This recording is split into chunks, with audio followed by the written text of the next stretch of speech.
आज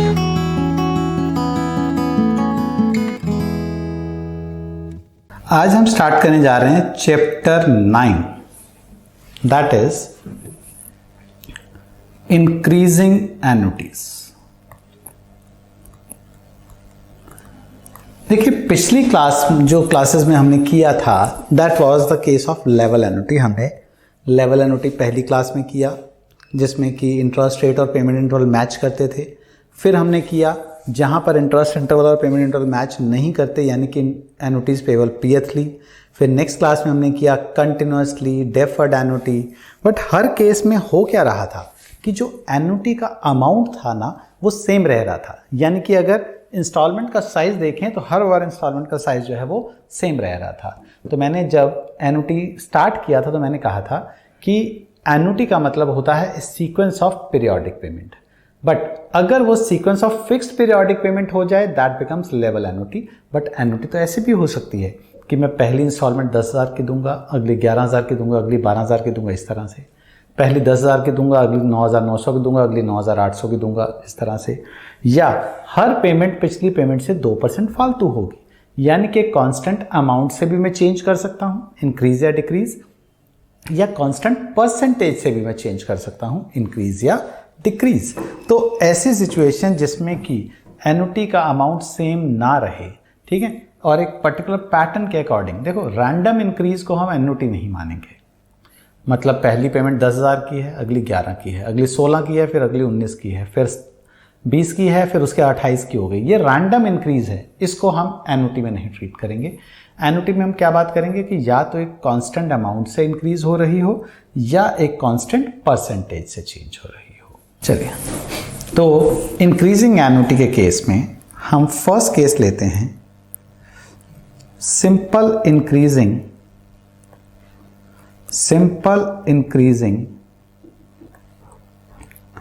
ordinary annuity. जहां मैंने वर्ड ऑर्डिनरी एन्युटी यूज कर लिया, इसका मतलब payable at the end of the each period. Simple increasing का मतलब क्या होता है? सिंपल इंक्रीजिंग का मतलब होता है ये जो है आपकी एक इस तरह से एन्युटी है, यानी कि 1 टाइम पे 1, 2 टाइम पे 2, 3 टाइम पे 3 एंड n टाइम पे n की पेमेंट हो रही है। This is case of simple annuity. इसकी प्रेजेंट वैल्यू को हम IAN से डिनोट करते हैं। इसकी प्रेजेंट वैल्यू को हम IAN से डिनोट करते हैं। ये किसके बराबर होगी? पहले 1 को हमें 1 पीरियड पीछे लाना है, 2 को हमें 2 पीरियड पीछे लाना है, 3 को हमें 3 पीरियड पीछे लाना है और n को हमें n पीरियड पीछे लाना है। ठीक है, अगर मैं इनको ऐड करना चाहूँ तो ये तो कोई जीपी का तो फॉर्मेट है नहीं कि मैं कोई फॉर्मूला लगा दूँ। अगर आपको ध्यान हो 11th क्लास में हमने AGP पढ़ा था, अर्थमेटिको ज्योमेट्रिक प्रोग्रेशन, तो हम उसके फॉर्मूलों पे नहीं जाएंगे। हम इसमें एक तरीका इस्तेमाल करते हैं कि अगर मैं इस पूरी की पूरी इक्वेशन को दोनों तरफ v से डिवाइड कर दूं तो मेरा फर्स्ट टर्म बनेगा 1, सेकंड बनेगा 2v, थर्ड बनेगा 3v स्क्वायर, और जो सेकंड लास्ट बनेगा वो बनेगा n माइनस वी की पावर n माइनस 2, और जो आखिरी बनेगा वो बनेगा nv n माइनस 1। ठीक है, अब अगर मैं इसमें सेकेंड इक्वेशन में से 1/v क्या होता है? 1 + i। सेकेंड इक्वेशन में से फर्स्ट इक्वेशन को मैं सब्ट्रैक्ट कर दूं तो 1 + i इंटू IAN माइनस में IAN इज इक्वल टू 1, तो 1 रहा। सिमिलर पावर वाली जो टर्म्स हैं उनको हम माइनस कर देते हैं, सिमिलर पावर वाली जो टर्म्स हैं उनको हम माइनस कर देते हैं। तो 1 तो 1 रहा, 2v में से v माइनस होगा तो v, 3v स्क्वायर में से 2v स्क्वायर माइनस होगा तो v square, plus so on. जो nv n माइनस 1 है इसमें से इससे पहले वाली टर्म क्या होगी? n minus 1v n minus 1 minus होगा तो v की पावर n माइनस 1 आएगी, और nv n को तो माइनस करने के लिए हमारे पास कोई n पावर वाली टर्म ही नहीं है, तो इसका मतलब 0 में से माइनस होगी तो माइनस nv n हो जाएगा। लेफ्ट साइड को अगर हम देखें तो that becomes i into IAN, is equal to 1 से लेकर Vn-1। कुछ याद आता है? यस गरिमा, आता है कुछ याद?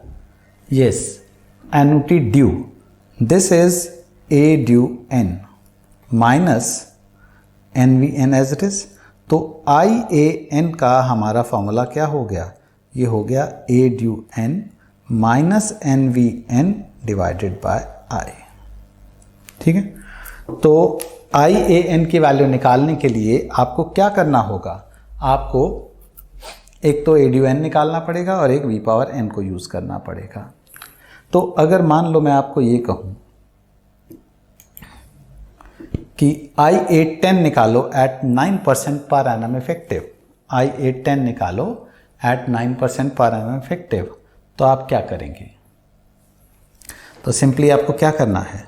वैसे तो अगर मैं आपको कहूँ तो IAN की वैल्यू ना, IAN is given in tables, तो 9% तो टेबल में होता है, आप डायरेक्टली देख सकते हो, पर मुझे तो कैलकुलेट करना सिखाना है, क्योंकि हो सकता है 9% ना आकर 9.25% आ जाए, 9.5% आ जाए, या कोई ऐसा आ जाए जो रेट ऑफ इंटरेस्ट टेबल में है ही नहीं। तो I810 is nothing but A due 10 minus 10V10 divided by I। So A due 10 कितना हो गया? A due 10 is 1.09 into 1 minus 1.09 की power minus 10 divided by I। ठीक है, एंड 10V10 कितना हो गया? That is 10 into 1.09 rest power minus 10, and I तो हमारा 0.09 है। वैल्यूज़ अपने आप सब्स्टिट्यूट करते रहना, इसकी वैल्यू, इसकी वैल्यू और इसकी वैल्यू, आपका I810 का वैल्यू निकल जाएगा। यस, कोई डाउट इसमें? ठीक है, एंड फिर मैं बता रहा हूँ IAN आपको टेबल में गिवन है, तो आप कैलकुलेट करके वेरीफाई भी कर सकते हो कि ये वैल्यू आपकी सेम आ रही है या नहीं आ रही। तो ये केस हो गया सिंपल इंक्रीजिंग ऑर्डिनरी एन्युटी का। अब हम आते हैं सिंपल इंक्रीजिंग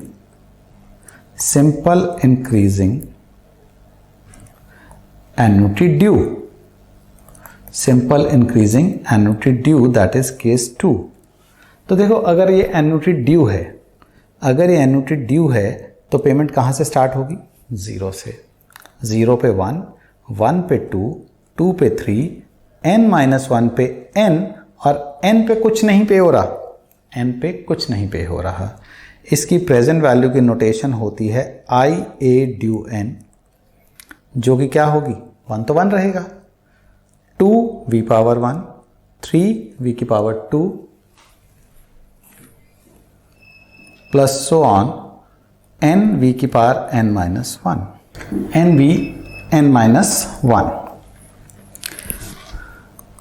फिर से मुझे इसको ऐड करना है। अब ऐड करने का मेरे पास तो डायरेक्ट कोई वे नहीं है, इसमें हम इसको दोनों तरफ v से मल्टीप्लाई करेंगे। अब देखो, आप सोच रहे होगे सपना कहाँ से आएगा, तो बेसिकली हमें जब 11th में हमने पढ़ा तो भी हमने यही तरीका किया था कि किसी से मल्टीप्लाई डिवाइड करते थे, सो दैट कि हम उसको जब प्लस या माइनस करें तो सिमिलर पावर जो हैं, सिमिलर पावर वाली टर्म्स आपस में माइनस हो सके, तो उसके लिए हमें v से मल्टीप्लाई भी करना पड़ सकता है और v से डिवाइड भी करना पड़ सकता है।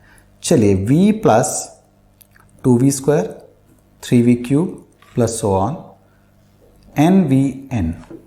ठीक है, अब अगर वहाँ मैंने सेकंड में से फर्स्ट माइनस किया था, यहाँ मैं फर्स्ट में से सेकंड माइनस करूँगा, क्योंकि यहाँ पर मुझे IA due n minus v into IA due n, वहाँ पर 1 किस में आ रहा था? 1 सेकंड में आ रहा था, इसलिए सेकंड माइनस फर्स्ट किया। यहाँ पर 1 किस में आ रहा है? फर्स्ट में आ रहा है, तो फर्स्ट माइनस सेकंड किया। सिमिलर पावर माइनस करनी है, 2v में से v माइनस हुआ, v प्लस v², इससे पहले वाली टर्म माइनस हो जाएगी, तो ये हमारा आ जाएगा Vn-1, और NVn वाली टर्म के लिए उसके कॉरेस्पॉन्डिंग n पावर वाली कोई टर्म ही नहीं है, तो वहाँ क्या है? 0 है, तो माइनस में NVn हो गया।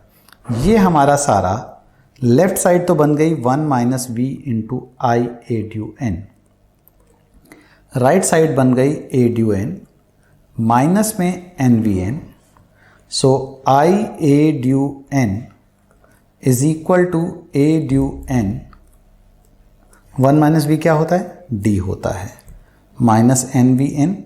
तो हमारा आई ए ड्यू एन का फॉर्मूला क्या बना, हमारा फॉर्मूला बना ए ड्यू एन माइनस में N V N divided by D.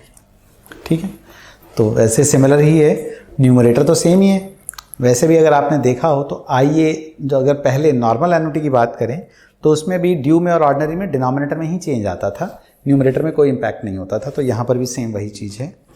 तो I A due N is not given in tables, ये आपको टेबल में नहीं दिया होता। ठीक है, तो आई ए ड्यू एन को हम 1 plus I times I A N भी कहते हैं। ठीक है, जैसे ए ड्यू एन का सेम रिलेशन था वैसे आई ए ड्यू एन का भी रिलेशन है। प्रूफ इसको आप खुद कर सकते हैं अगर करना चाहें तो।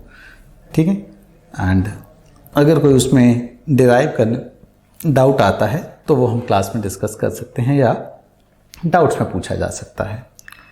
अब इसके बेस पे अगर मुझे कोई क्वेश्चन करना हो, से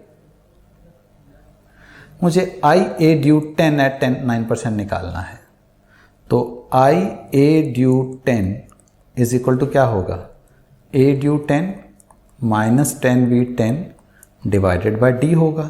मैं चाहूँ तो ये भी कर सकता हूँ कि आई क्या है, 9% है, इसके कॉरेस्पॉन्डिंग डी निकाल लेता हूँ, आई डिवाइड बाय 1 प्लस आई। ठीक है, ए ड्यू 10 निकालना आता है, ए ड्यू 10 आपको निकालना आता है, क्या होगा 1 minus V N upon v10 upon D हो जाएगा।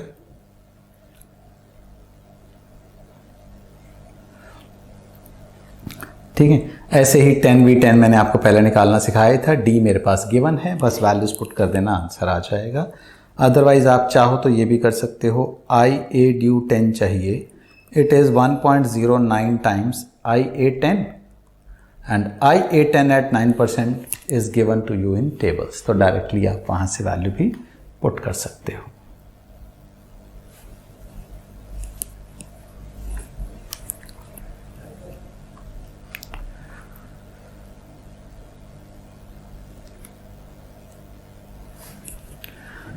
चलिए, अब इसके बेस पे जो हमने अभी किए, इसके बेस पे क्वेश्चन देख लेते हैं। हमें प्रेजेंट वैल्यू चाहिए कहाँ, 1 जन 2006 पे 15 पेमेंट्स हैं, 1 जन 2007 से स्टार्ट हैं, increasing by 2000 each year, starting 2000 की है, हर साल 2000 से बढ़ रही है, 4000, 6000, टोटल आपकी 15 पेमेंट्स हैं, 15 पेमेंट्स हैं। ठीक है, देखो अगर 1 2 3 4 का पैटर्न होता है तो उसका 15 पेमेंट्स का रिजल्ट, अगर हमें 1 पेमेंट इंटरवल बिफोर चाहिए तो उसका रिजल्ट क्या होता, उसका रिजल्ट होता आई ए 15, यानी कि पेमेंट्स अगर 1 2 3 4 से हुए, बट यहाँ पेमेंट क्या है 2000 4000 6000 8000 इस तरह से, तो 2000 कॉमन अगर मैं ले लूँ इन सब में से तो पेमेंट का पैटर्न क्या रह जाएगा, 1 2 3 4 ही रह जाएगा। सो इसका आंसर क्या होना चाहिए, इसका आंसर होना चाहिए 2000 into I A 15 at the rate of 8%। आई ए 15 आपको टेबल में मिल जाएगा 8% पे, डायरेक्टली वैल्यू डाल देना, आपका आंसर आ जाएगा। ठीक है, पर क्या हमेशा ही 1 2 3 4 का पैटर्न गिवन होगा। ठीक है, अगर 1 2 3 4 का पैटर्न नहीं है, एग्जाम्पल के लिए मान लो पेमेंट्स कुछ ऐसी हो रही हैं, इंक्रीज तो हो रही हैं, एक कांस्टेंट अमाउंट से इंक्रीज हो रही हैं, बट ऐसी है, पहली पेमेंट हुई 1000, अगली हुई 1100, अगली हुई 1200, इस तरह से, पहली हुई 10,000, अगली हुई 10,500, अगली हुई 11,000, पहली हुई 10,000, अगली हुई 9800, अगली हुई 9600 एंड सो ऑन। यानी कि एक कांस्टेंट अमाउंट से इंक्रीज या डिक्रीज तो हो रही है, बट कुछ कॉमन लेके वो 1 2 3 4 नहीं बन रहा। ठीक है, तो ऐसे सिचुएशन को हम कैसे डील करेंगे, ऐसी सिचुएशन में हम क्या करेंगे, हम कुछ एडजस्टमेंट करेंगे। कैसे? देखो जैसे एक ये क्वेश्चन देख लो, find the present value at 1 January 2008। 10 payments हैं, 1 जनवरी 2009 से स्टार्ट हैं, 3000 की है। हर साल ये पेमेंट 500 से इंक्रीज हो रही है। ठीक है, इफेक्टिव रेट ऑफ इंटरेस्ट 9% का दिया हुआ है आई। टोटल पेमेंट्स कितनी हैं? 10 पेमेंट्स हैं। टोटल 10 पेमेंट्स हैं। अच्छा देखो, यहां पर इसमें से कुछ कॉमन लेके 1 2 3 4 तो नहीं बन सकता, तो डायरेक्टली सिंपल इंक्रीजिंग एन्युटी का फॉर्मूला तो नहीं बनता। लगाना ऑर्डिनरी है, ये क्लियर है, क्योंकि 1 payment interval before the first payment चाहिए। क्या हम इस 3000 को कितने से इंक्रीज हो रही है? ये मानसी कितने से इंक्रीज हो रही है? 500 से। क्या मैं इसको लिख सकता हूं 2500 प्लस 500? पहली पेमेंट को ये लिखा, दूसरी को 2500 प्लस 1000, तीसरी को लिख सकते हैं 2500 प्लस 1500 प्लस सो ऑन। तो यहां पर हमारा 2500 का तो पेमेंट लेवल चल रहा है, और 500, 1000, 1500, इसमें से अगर मैं 500 कॉमन ले लूं तो मेरा ये क्या बन जाएगा? 1 2 3 4 का पैटर्न बन जाएगा। यानी कि हमने इसको 2 पार्ट्स में ब्रेक कर दिया। हमने क्या कहा कि दिस सम इज 2500 की, तो मुझे 10 एन्युटीज की प्रेजेंट वैल्यू निकालनी है। ठीक है, 2500 की तो मुझे 10 एन्युटीज की प्रेजेंट वैल्यू निकालनी है। वो तो मेरा 25 25 25 की लेवल पेमेंट्स चल रही हैं। इसके अलावा 500 जैसे ही मैं कॉमन लेता हूं तो ये 1 2 3 4 का पैटर्न आ जाएगा।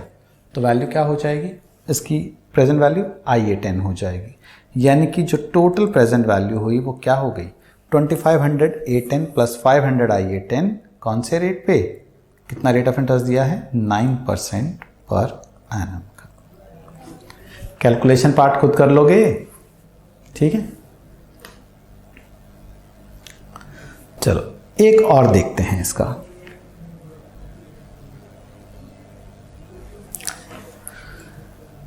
ये एक बार क्वेश्चन पढ़ लो।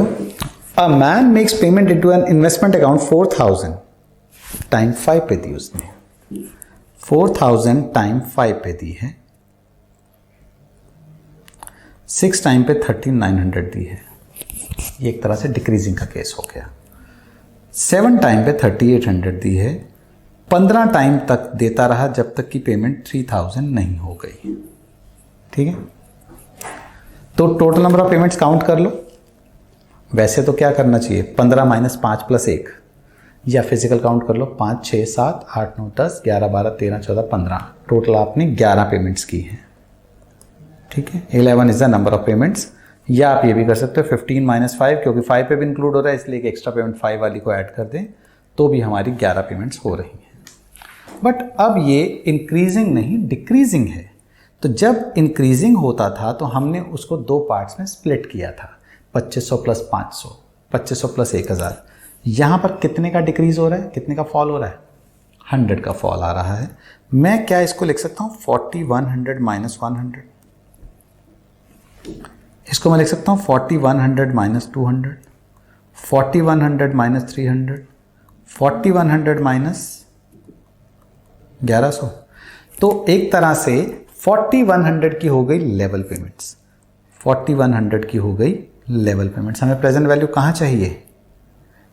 4 पे चाहिए। अगर प्रेजेंट वैल्यू 4 पे चाहिए मतलब 1 पेमेंट इंटरवल बिफोर चाहिए, तो 4100 की हो गई हमारी 11 पेमेंट्स। प्लस में माइनस 100 कॉमन लिया हमने, माइनस 100 हमने कॉमन लिया तो हमारा अंदर बचता है IA11। यानी कि एक तरह से 4100 की A11 में से 100 IA11 हमने माइनस कर दिया एट द रेट ऑफ जो भी था, कितना 6% था। तो ये हमारी डिक्रीजिंग एन्युटी की प्रेजेंट वैल्यू आ गई। So decreasing annuity is what? Decreasing annuity basically क्या होती है? नेगेटिव इंक्रीजिंग मान सकते हो। तो कोई भी चीज़ डिक्रीज हो रही है इसका मतलब नेगेटिव रेट पे इंक्रीज हो रही है, तो वही हमने इसमें किया। अब ये प्रेजेंट वैल्यू आ गई 4 पे। अगर हमें इस पूरे की प्रेजेंट वैल्यू एट 0 चाहिए, मुझे प्रेजेंट वैल्यू एट 0 चाहिए, तो प्रेजेंट वैल्यू एट 4 जो निकली हुई है, क्या करूं? हर एक को 4 पे लेके आऊं? नहीं, सीधा जो 4 पे प्रेजेंट वैल्यू निकली हुई है, हर एक को 0 पे लाने की बजाय उस सीधा वैल्यू को ही v⁴ कर दोगे एट द रेट ऑफ 6%, तो ये आपको प्रेजेंट वैल्यू एट 0 डायरेक्टली दे देगा। ठीक है। थर्ड पार्ट क्या कहता है? Accumulated value at 15। Accumulated value at 15, या तो 4 वाली को उठा के 11 साल आगे लेके जाओ, या जो 0 पे आ चुकी है उसको 1 + i⁻15 कर दो, तो ये भी आपकी एक्यूमुलेटेड वैल्यू दे देगा। या जो 4 पे आई है उसको 11 साल आगे ले जाओ, नहीं तो जो 0 पे निकली है उसको 15 साल आगे ले जाओ। दोनों ही सिचुएशन में आपकी वैल्यू जो है वो क्या हो जाएगी? 15 पे पहुंच जाएगी। ठीक। अच्छा, एक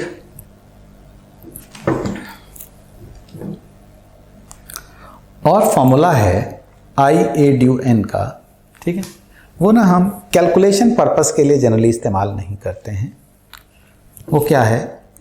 i/a/n गिवन है आपका ये formula is equal to 1 + a(n−1) + i(a(n−1). आप बोलोगे ये कहाँ से आ गया जी? कोई दिक्कत नहीं है। i/a/n का वैल्यू क्या होती है? ये होती है 1, 0 पे, 1 पे, 2 पे, 3 पे, अप टू n-1 पे, 1 2 3 4 अप टू n-1 पे हमने n दिया होगा। ठीक है, हमने क्या किया? इस 1 को नहीं छेड़ा, इस 2 के ब्रेक कर लिया हमने। 1 + 1, 1 + 2, 1 + 3, 1 + n-1। तो 1 1 1 की तो 1 तो 1 रहा, ये वाला 1 तो 1 रहा। ये 1 1 1 की लेवल पेमेंट्स हो गई, बट इसकी प्रेजेंट वैल्यू 1 की बजाय 0 पे आ रही है, तो 1 पेमेंट इंटरवल बिफोर आ रही है, तो ये n पेमेंट्स की प्रेजेंट वैल्यू हो गई ऑर्डिनरी एन्युटी की, n-1 पेमेंट्स की। ठीक है ना, क्योंकि n पेमेंट्स में से पहली पेमेंट को तो हमने अलग से ले लिया है। अब 1 2 3 4 अप टू n-1 है, ये कितनी पेमेंट्स हैं? n-1 पेमेंट्स हैं, और 1 2 3 4 के पैटर्न में है, इसलिए ये क्या है? ये एक इंक्रीजिंग एन्युटी, यानी i/a/n को आप ऐसा भी लिख सकते हैं।